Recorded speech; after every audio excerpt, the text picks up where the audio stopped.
मुझे ये अफसोस से कहना पड़ता है कि लोगों ने इस पे एहतियात नहीं की। आम लोग समझ रहे हैं कि ये कोई बीमारी नहीं है, कोई समझ रहा है कि पाकिस्तानियों को बीमारी नहीं होगी। जो सबसे पहली चीज़ SOPs की है वो ये है मास्क। सारी जगह अब से कहीं पब्लिक प्लेस में हमने किसी को मास्क के बगैर नहीं जाने देना। बार बार मैं आपको बताता रहा कि SOPs का मतलब एहतियात करना। अब हमें सख्ती करनी पड़ेगी आपसे। वज़ीर आज़म ने कहा कि अवामी मकामात पर मास्क के बगैर जाने की इजाजत नहीं। अवाम को SOPs पर अमल की जिम्मेदारी लेना होगी। सब कुछ बंद नहीं हो सकता, सिर्फ हॉटस्पॉट बंद करेंगे। टाइगर फोर्स की रिपोर्ट्स पर एक्शन लिया जाएगा। लॉकडाउन का मतलब सारी मईशत बंद करना है। हमसे पूछें बजट बनाने में कितनी मुश्किलात पेश आई। इमरान खान का तमाम सूबों के दौरे करने का भी ऐलान। वज़ीर आज़म की पंजाब हुकूमत को जल्द बल्दियाती इंतखाबात करवाने की हिदायत। लाहौर में मकामी हुकूमतों से मुतालिक इजलास के दौरान कहा, बल्दियाती निज़ाम जल्द फाल करके अवामी मसाइल मकामी तौर पर हल किए जा सकते हैं। वज़ीर आज़म को बताया गया, बल्दियाती निज़ाम की बहाली के लिए कानूनी इंतजाम किए जा रहे हैं। हल्का बंदियों पर काम जारी है जो 2 माह में मुकम्मल हो जाएगा। लोकल बॉडीज इलेक्शन साल के आखिर तक हो सकते हैं। बजट में नया टैक्स नहीं लगाया मराद दी गई। वज़ीर खजाना अब्दुल हफीज शेख का कहना है 10 किस्म के विद होल्डिंग टैक्स खत्म कर रहे हैं। 166 टैरिफ लाइन्स में रेगुलेटरी ड्यूटी खत्म कर रहे हैं। IMF समेत तमाम मालियाती इदारे साथ हैं। हमारी हुकूमत आई तो 30,000 अरब के कर्जे थे। कर्ज ना देना होता तो एहसास जैसे 20 प्रोग्राम दे सकते थे। अब हमें आगे की तरफ बढ़ना है। हासिल नहीं कर सके। विफाकी वजीर हमाद अजहर ने प्रोग्राम मुकाबिल में गुफ्तगू करते हुए कहा, करंट अकाउंट खसारा कम किया, रिकवरी की तरफ जा रहे थे। हम 4800 अरब का हदफ हासिल करने जा रहे थे। 900 अरब रुपए का नुकसान हुआ। सिंध नाकामियों को प्रोपेगेंडे के पीछे नहीं छुपा सकता। पीपल्स पार्टी की हुकूमत कभी टैक्स हदफ पूरा ना कर सकी। विफाक सूबों का 1 पैसा भी नहीं रोक सकता। बिलावल भुट्टो का कहना है कि सेहत और ज़राअत को नुकसानात होंगे। अवाम ने मज़ाहमत ना की तो कहत जैसी सूरत हाल पैदा हो सकती है। बजट में तिब्बी अमले, तनख्वाहदार, पेंशनर्स और पसमानदा अफराद को नज़रअंदाज किया गया। चेयरमैन पीपल्स पार्टी का पार्टी अरकान पार्लियामेंट के वीडियो लिंक इजलास से खिताब।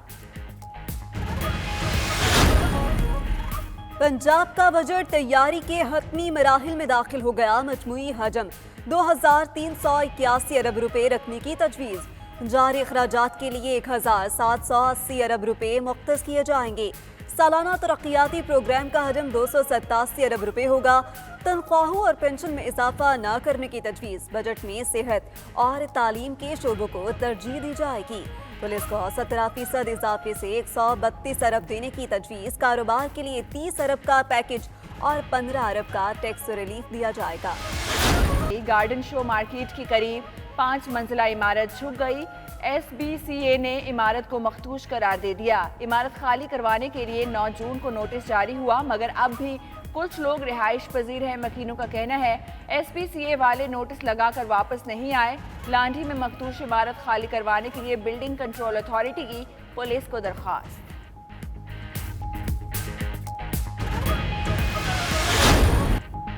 मेलबर्न की सड़कें पाकिस्तानी क्रिकेटर्स के इनाम से मंसूब। नई सोसाइटी ने सड़कों को इमरान खान, वसीम अकरम, इंजमामुल हक, जावेद मियांदाद और शोएब अख्तर के नाम पर रख दिया। पाकिस्तानी खिलाड़ियों के अलावा दीगर ममालिक के खिलाड़ी भी शामिल। मेल्टन शहर के मेयर का कहना है खिलाड़ी पहले ही मकबूल हैं। दूसरे इलाकों के रिहायशियों को भी इस पर फख्र होगा।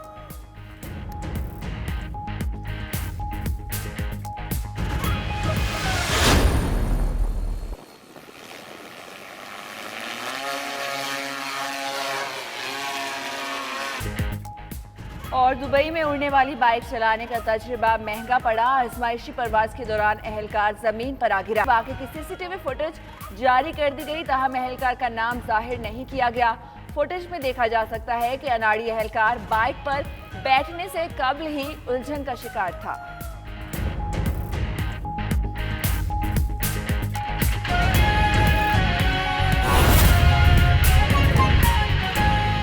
बताइएगा, पेशावर में पेट्रोल की क्या सूरत हाल है?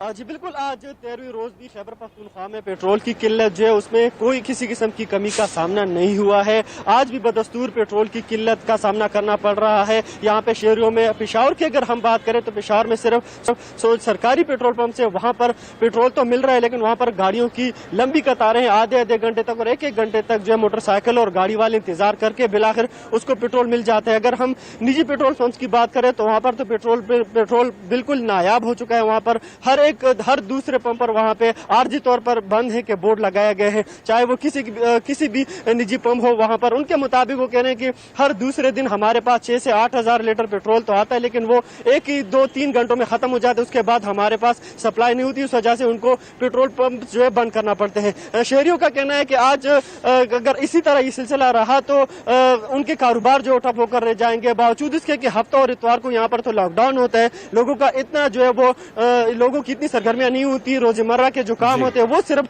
सफर हो जाते हैं, क्योंकि हफ्ते और इतवार को तो मार्केटें बंद होती हैं, सिर्फ मेडिसिन की दुकानें खुलती है, लेकिन उसके लिए भी लोगों को घंटों घंटों इंतजार करना पड़ रहा है पेट्रोल पंप से। अगर कहीं पे पेट्रोल मिलता है तो वो है सिर्फ सरकारी पंप से, और वहां पर भी कहीं ना कहीं पे जाके आधे घंटे और 1 घंटे के बाद किसी को पेट्रोल मिल जाता है। जी ठीक है, हमारे साथ ही मौजूद रहेगा फजल तवाब, कोयटा में मौजूद हैं। फजल, बलूचिस्तान में अब पेट्रोल की फराहमी की सूरत हाल क्या है? कुछ बेहतरी आ सकी है या नहीं, और क्या कीमतें कंट्रोल की जा चुकी हैं? देखिए, इस तरह है कि पेशावर की तरह कोयटा की सूरत हाल भी जूं की तू है, और यहाँ पर भी बदस्तूर पेट्रोल की किल्लत जो है वो बरकरार है। वो कोयटा शहर के मुख्तलिफ मकामात पर कायम जो पेट्रोल पंप है वहाँ पर पेट्रोल नायाब हो चुका है। पिछले 30 से 35 मिनट हो चुके हैं कि मैं कोयला पाटे के पेट्रोल पंप में मौजूद हूँ, और यहाँ पर मैंने देखा कि सैकड़ों की तादाद में मोटरसाइकिल और रक्षा ड्राइवर जो है वो यहाँ पर आए, और उनसे जब हमने बात की तो उनका यही कहना था कि हमने शहर के 5 मकामात, एयरपोर्ट रोड, आलमो चौक, सरियाब रोड, जरगून रोड के पंप्स पर का चक्कर लगा चुके हैं, मगर वहाँ पर पेट्रोल दस्तयाब नहीं है, जिसकी वजह से काफ़ी मुश्किलात का सामना करना पड़ रहा है। इसके अलावा जो चंद मकामात पर खुले पेट्रोल पंप्स पर भी गाड़ियों, रक्षों और मोटरसाइकिलों की लंबी कतारें लगी हुई है, और घंटों पेट्रोल के हसूल के लिए इंतजार करना पड़ रहा है। पेट्रोल पंप्स मालिकान का यही कहना है कि जो स्टॉक हमें मिल रहा है वो चंद ही घंटों में ख़त्म हो जाता है। लिहाजा पहले भी मुतालबा किया है कि जो स्टॉक है, जो तरसील है, उसे बढ़ाई जाए ताकि हम पेट्रोल पंप्स खोल सके। इस तमाम तर सूरत हाल में बारहा हम कह चुके हैं, और शहरियों ने मुतालबा भी किया है कि हुकूमत जो है वो खामोश तमाशाई बनी हुई है, और सितम ज़रीफ़ी देखे कि चंद मकामात पर हमने देखा कि पेट्रोल जो है वो फी लीटर 155 रुपए, और ईरानी जो ब्लैक पेट्रोल है वो 120 से 125 रुपए में सरे आम फरोख्त किया जा रहा है। ज़िले इंतजामिया और पुलिस की ना की नीचे तमाम तर सूरत हाल ज़िले इंतजामिया और पुलिस देख रही है, उसके बावजूद जो है वो कार्रवाइयाँ नहीं की जा रही है। शहरियों का यही कहना है कि हुकूमत जो है वो वफाकी हुकूमत से PSDP में स्कीमात शामिल करने के हवाले से तो बात कर सकती है, मगर जो शहरी इस वक्त मुश्किलात का सामना उनको करना पड़ रहा है, पेट्रोल पंप्स बंद हैं, उस हवाले से अब तक वज़ीर आला बलूचिस्तान जाम कमाल और साथ ही काबीना के किसी भी रुकन ने वफाक से राब्ता नहीं किया है, और ना ही अब तक कोई नोटिस लिया गया है। इससे साफ जाहिर होता है कि हुकूमत को अवाम के फलाह बहबूद और मुश्किलात से कोई सरोकार नहीं है, उन्हें तो सिर्फ और सिर्फ वफाकी PSDP में जो है अपनी स्कीमात शामिल करवाने हैं। शहरियों की मुश्किलात बरकरार हैं और शहरियों को पेट्रोल के लिए खारी का सामना करना पड़ रहा। हम यूसुफ ज़ई पेशावर और फजल तवाब कोयटा से हमारे साथ मौजूद थे, आपका शुक्रिया। है कि जो स्टॉक हमें मिल रहा है वो चंद ही घंटों में ख़त्म हो जाता है। लिहाजा पहले भी मुतालबा किया है कि जो स्टॉक है, जो तरसील है, उसे बढ़ाई जाए ताकि हम पेट्रोल पंप्स खोल सके। इस तमाम तर सूरत हाल में बारहा हम कह चुके हैं, और शहरियों ने मुतालबा भी किया है कि हुकूमत जो है वो खामोश तमाशाई बनी हुई है, और सितम ज़रीफ़ी देखे कि चंद मकामात पर हमने देखा कि पेट्रोल जो है वो फी लीटर 155 रुपए, और ईरानी जो ब्लैक पेट्रोल है वो 120 से 125 रुपए में सरे आम फरोख्त किया जा रहा है। ज़िले इंतजामिया और पुलिस की ना की नीचे तमाम तर सूरत हाल ज़िले इंतजामिया और पुलिस देख रही है, उसके बावजूद जो है वो कार्रवाइयाँ नहीं की जा रही है। शहरियों का यही कहना है कि हुकूमत जो है वो वफाकी हुकूमत से PSDP में स्कीमात शामिल करने के हवाले से तो बात कर सकती है, मगर जो शहरी इस वक्त मुश्किलात का सामना उनको करना पड़ रहा है, पेट्रोल पंप्स बंद हैं, उस हवाले से अब तक वज़ीर आला बलूचिस्तान जाम कमाल और साथ ही काबीना के किसी भी रुकन ने वफाक से राब्ता नहीं किया है और ना ही अब तक कोई नोटिस लिया गया है।